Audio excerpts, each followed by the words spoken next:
All right. Welcome back, everybody, to the Deep Dive. Yeah. We're going to be talking about something today that everybody does, whether they think about it or not. Yeah. And it applies to so many different areas of life, and that's troubleshooting. Oh, yeah. We're going to do a really interesting deep dive into how people troubleshoot and the cognitive processes behind it.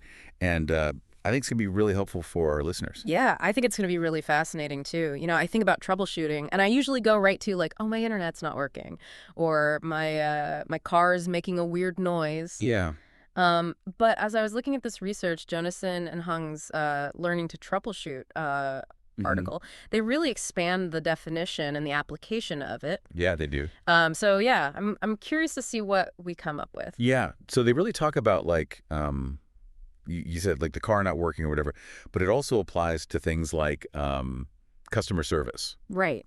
where someone's trying to figure out what's wrong with a customer interaction. Oh, yeah, totally. Or even like self-help, where you're trying to troubleshoot your own life. Yeah. And so it's really interesting how broadly it applies. Or like a therapist or a counselor. Yeah, totally. Like they're troubleshooting people's problems. Yeah, that's a great point. So this is going to be a really interesting deep dive, and we're going to pull out a lot of really important information about this process, which I think is really, really useful.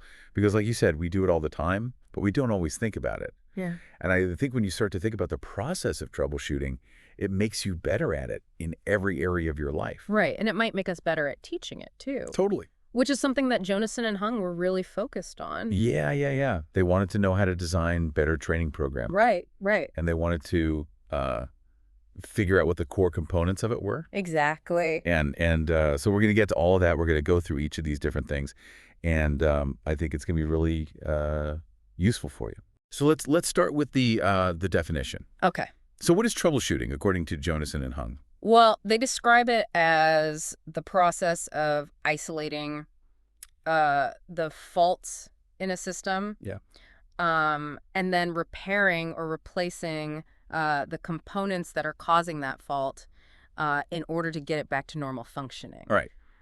So you're trying to figure out what's wrong. You're trying to isolate it down to the smallest possible thing. Yeah. And then you're trying to fix that thing. Yeah. Whether it's replacing it or whatever. Yeah. And like we said, this applies, to your modem. Right. If you're having internet problems, it applies to your refrigerator. Yeah. If it's not cooling, it applies to a lot of things. Absolutely. And they give some really good examples of this broader definition. Like you were talking about an ombudsman, for example. Right. Trying to troubleshoot a problem between two employees or a manager and an employee. Right. And then you were talking about self-help as well. Yeah. Or psychological diagnoses. Yeah. All of these are examples of troubleshooting. Right.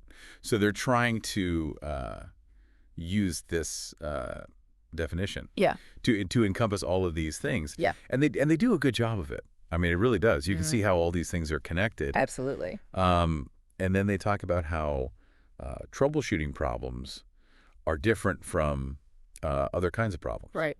So they say that troubleshooting problems are somewhere in between what they call well-structured problems and ill-structured problems. So can you explain what those are? Yeah. So well-structured problems are basically problems that have a very clear solution path. Yeah. All the information you need is readily available. And there's usually one correct answer. Right. So like a math problem or something. Exactly, like a math problem. Right. And then on the other hand, you have ill-structured problems. And these are problems where the goal might be vague. Yeah. You might not know what information you need, and there might be multiple solutions. Oh, right. So, for example, trying to come up with a marketing campaign for a new product, that would be an ill-structured problem. Right. There's no one right answer. Right, exactly. And you might not know what the best approach is. Right. And troubleshooting problems fall somewhere in between. Right. Yeah. They're not completely well-structured. Right. But they're not completely ill-structured either. Right. So they have some characteristics of both. Yeah.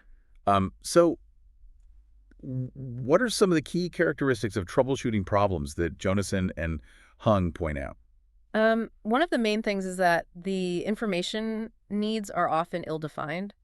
So, like you were saying before, with the modem example, Right. If your modem's not working, you don't necessarily know what's wrong with it. Right. So you don't know what information you need to gather. Right. So you have to kind of figure that out as you go. Exactly. You have to start exploring the problem and see what information you need. Right. Another characteristic is that they require a really robust conceptual model. Right. So you have to really understand how the system works. Yeah, that mental model, right? Right. That mental model that we were talking about. Right. Yeah. You got to understand how all the pieces fit together Exactly. and how they interact. Yeah. And then another characteristic is that there's usually a single fault, Right. but there can be multiple faults as well. Right. So that's something to keep in mind. That's not always just one thing. It could be a couple of things. Absolutely. And then another characteristic is that the solutions are known. Right. So there is a way to fix it. Yeah. And the success criteria are clear. Yeah, you'll know when you fixed it. Right. So, if the modem starts working again, you fixed it. Right, exactly. And then another characteristic is that troubleshooting often relies on experience-based rules, which makes it hard for novices. Yeah, that was one of the really interesting things that they pointed out. Yeah. Because a lot of the rules and the heuristics that experts use to troubleshoot Right. are things that they've learned through experience. Right. They've seen these problems before. Right. And they know what to look for. Yeah. And so when you're a novice, you don't have that experience to draw on. Right. So you're kind of starting from scratch. Yeah. And then another characteristic is that it requires judgment.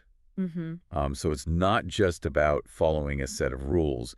You have to be able to make decisions about, what to try next. Right. It's not just like a flow chart that you can follow. Right. You have to actually use your judgment to figure out what the best course of action is. Right. And the last thing that they point out is that troubleshooting problems can vary in their complexity. Right. And their dynamicity. Yeah. So some systems are very simple. Yeah. Like a hammer. Right. Right. If it's broken, it's probably just broken. There's not much to troubleshoot there. But other systems are very complex, like a car. Right. Or a computer. Or a human body. Yeah. Or a human body. Yeah. Right. And those are much more difficult to troubleshoot. Right. And then they also talk about how troubleshooting is primarily a cognitive task. What does that mean? That means that it's primarily a mental activity. Right. So it's not just about physically interacting with the system. Right. It's about thinking about the system and understanding how it works. Right. You're building that mental model. Yeah. You're trying to figure out how it all fits together. Yeah. And you're trying to use that mental model to figure out what's wrong. Exactly. And how to fix it. Yeah. So that's a really important point, because a lot of people think of troubleshooting as just like, oh, am I going to, take this thing apart and put it back together and see if it works. Right. But it's much more than that. It's really about the thinking process. Yeah. So they talk about the knowledge and skills that are required to troubleshoot. Right. And they contrast traditional linear procedural instruction with the development of true competence. So what do they mean by that? Well, traditional instruction often focuses on things like flow charts and decision tables, where you're basically just following a set of steps. Right. But they argue that that doesn't really lead to true competence. Right. Because it doesn't help you to develop a deep understanding of the system. Right. And so they argue that true competence comes from developing what they call increasingly rich conceptual models. Right. So you have multiple ways of understanding how the system works. Right. You're not just following a set of instructions. Yeah. You're really understanding how the system works. Right. And they talk about how experienced troubleshooters shift from relying on conceptual models to experience-based event schemas. Yeah. So what are event schemas? They also reference the term illness scripts from Boschwiesen and Schmidt's research. Right.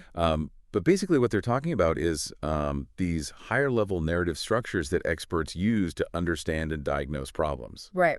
So it's like if you're a mechanic, you've seen a lot of cars, Yeah, right? exactly. And you've seen a lot of problems. Right. And so you start to see patterns. Yeah. Right? You start to see like, oh, when this happens, it usually means this. Right, exactly. And so you build up these schemas, these mental models that help you to diagnose problems more quickly. Yeah. And they talk about how these schemas integrate domain knowledge, context, and episodal memories. Right. So can you explain what each of those things are? Yeah. So domain knowledge is basically your general knowledge of the domain. Right. So if you're a mechanic, that would be your knowledge of cars. Right. Context is the specific situation that you're in. Right. So, what kind of car is it? Yeah. What year is it? Yeah. What are the symptoms? Yeah. And then episodic memories are your memories of past experiences. Right. So, have you seen this problem before? Yeah. What did you do to fix it? Right. And so all of those things come together to form these event schemas. Right. Or illness scripts. Right. So you're not just relying on your general knowledge of cars. Right. You're also taking into account the specific situation and your past experiences. Exactly. And they talk about the different kinds of knowledge that novices need to construct. Yeah. So what are those? Well, they break it down into 4 main types of knowledge. Okay. So the first is domain knowledge. Right. And that's just the general theories and principles that underpin the system. Right. So for example, in electronics, that would be Ohm's law. Right. And the second type of knowledge is system or device knowledge. Right. And that's understanding the specific system that you're working with. Right. So how it's structured, right, what each component does, yeah, and how those components interact with each other. Right.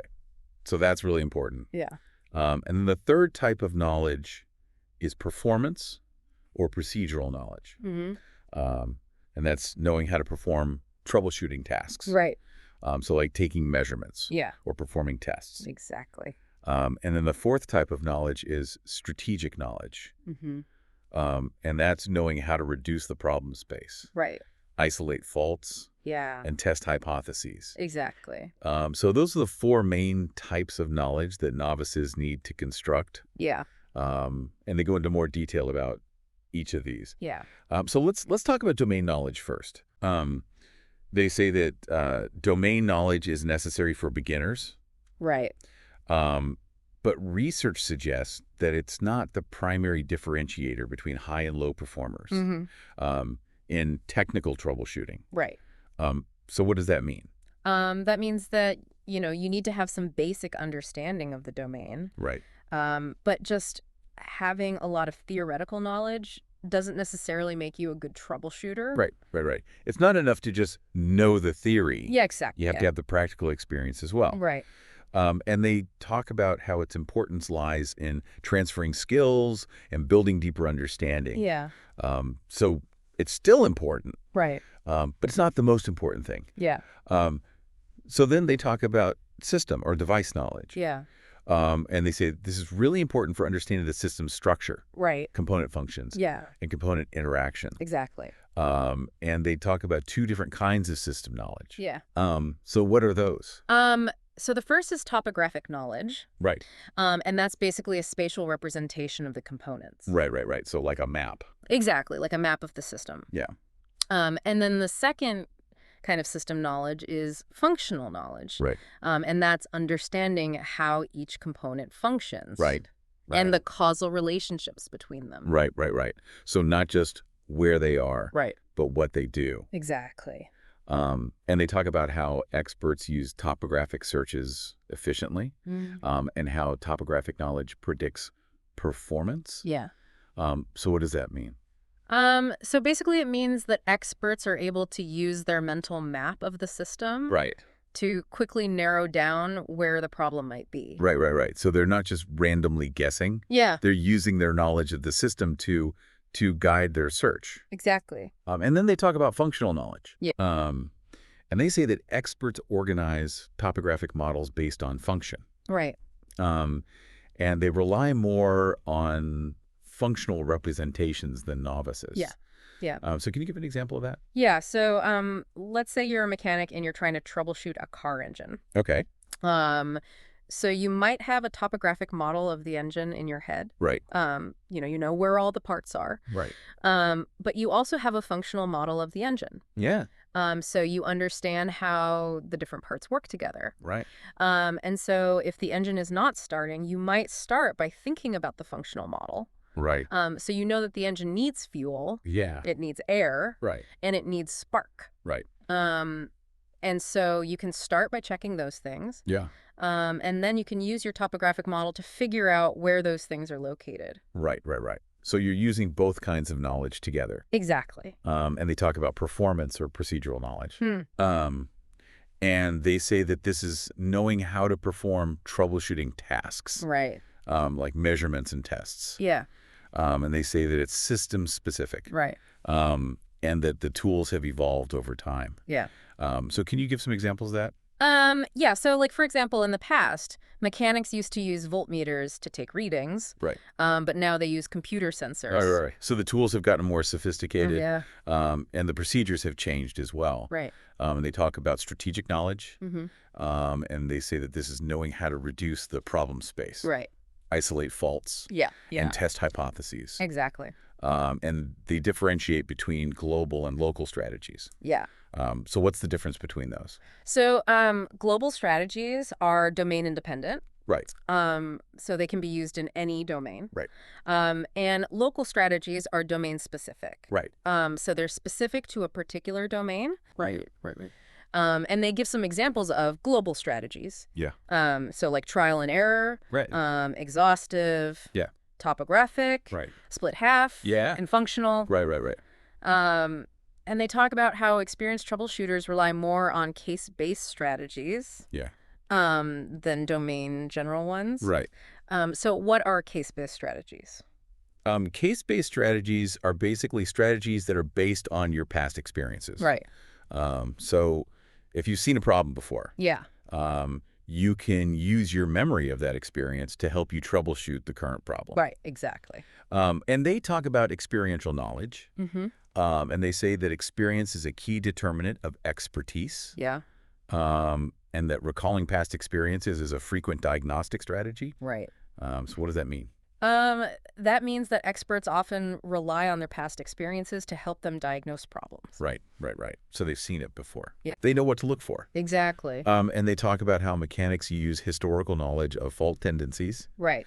So they know that certain parts are more likely to fail than others. Yeah, exactly. And they stress the importance of practice in building event schemas. Right.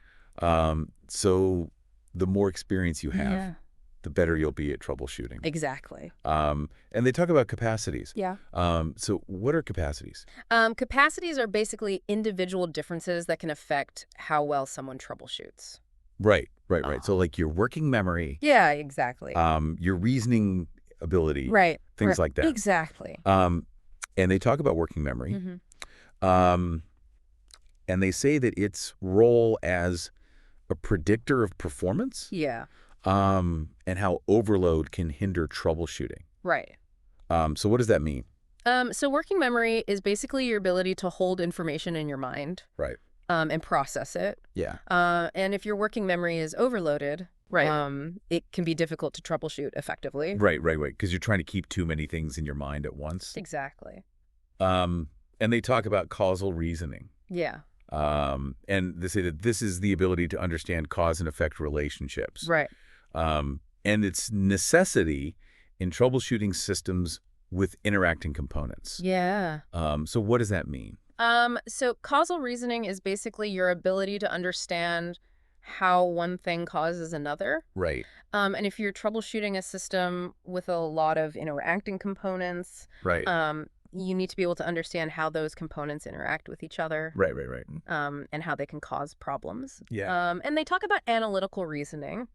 And they say that this is the ability to isolate relevant information. Right. And its correlation with fault diagnosis skills. Yeah. So what does that mean? So analytical reasoning is basically your ability to focus on the important information and filter out the irrelevant information. Yeah. And that's really important in troubleshooting. Absolutely. Because there's often a lot of information coming at you. Yeah. And you need to be able to focus on the information that's going to help you solve the problem. Right, exactly. So they present a cognitive model of troubleshooting. Mm-hmm. So what is that? So they basically present troubleshooting as an iterative process of generating and testing hypotheses. Right. And taking corrective action. Right. So you're basically going through a cycle of coming up with ideas about what might be wrong. Right. Testing those ideas. Yeah. And then taking action to fix it. Exactly. And they outline the sub-processes. Yeah. So what are those? So the sub-processes are problem space construction, Right. problem space reduction, Yeah. hypotheses generation and testing, Right. and solutions generation and verification. Right. And they describe the three phases of troubleshooting. Inspection, troubleshooting, and repair action search. Right. And they emphasize the crucial role of previous experience. So what does that mean? That means that your past experiences can really help you to troubleshoot problems more effectively. Right. Because you've seen similar problems before. Yeah. And you know what to look for. Exactly. And they detail the key tasks and learning to troubleshoot. So what are those? So the first task is to construct the problem space. Right. So that's basically creating a mental model of the system. Right. And understanding how it works. Yeah. And the second task is to identify fault symptoms. Right. So that's basically recognizing when something is wrong. Right. And the third task is to diagnose the fault or faults. Right. So that's basically figuring out what's causing the problem. Right. And the fourth task is to generate and verify solutions. So that's basically figuring out how to fix the problem. Right. And then the fifth task is to remember experience. Right. So that's basically adding each troubleshooting experience to your personal case library. Right. So they go into more detail about each of these tasks. Yeah. So let's talk about constructing the problem space first. Okay. They say that this involves creating a mental model of the system. Right. Including the goal state, normal states, right, fault states, structure, right, flow control, yeah, and solution paths. Right. So you're really trying to understand the system in detail. Exactly. And they highlight the difference between proficient and novice abilities here. Yeah. So what's the difference? So proficient troubleshooters are much better at creating these mental models, right, than novices. Right, because they have more experience. Exactly. And they mention reliance on external representations by novices. Like flowcharts and diagrams. Right. So why do novices rely on these external representations? Because they don't have the experience to create these mental models on their own. Right. So they need some help. Yeah. And they stress the importance of verifying conceptual understanding. Yep. So what does that mean? That means that you need to make sure that you understand the system correctly.